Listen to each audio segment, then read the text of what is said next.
the Nixon interview in '68, the Sunday before the election on Tuesday, was probably significant. He had declined to do interviews for the whole campaign for a program such as Meet the Press.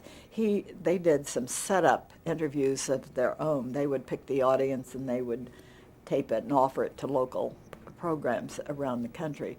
But he did not do any of the big national programs, and we had hounded him and urged and urged.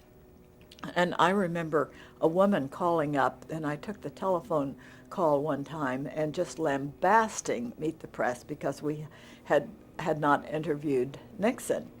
And I said, we would love to interview Mr. Nixon, but he has declined to go on. Repeated invitations have gone to him. She said, what? And I said, yes, he just does not want to do that. And she said, well, I know some of those people. I'm going to talk to them. That's outrageous if you won't do it.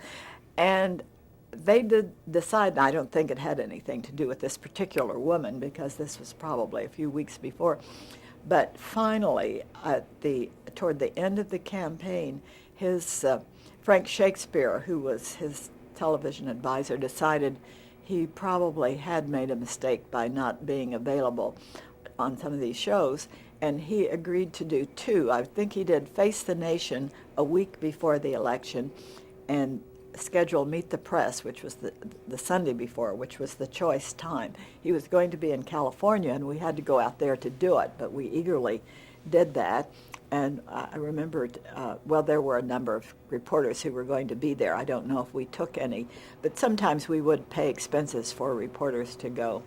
One of the reporters who was on the panel out there was Haynes Johnson, a Nobel Prize winning writer who was with the Washington Post, and he traveled right after the show went through the South, he said, for the last day or so of the campaign, and he said he heard many favorable comments about how Nixon had done on that program, and that he really thought it was conceivable that could have made the difference in the election. You never really know, you can't prove, but it certainly we thought that Nixon handled himself quite well on that show, and I know Frank Shakespeare has said it was the one mistake he felt they had made in the campaign was not to have done some interviews such as this earlier.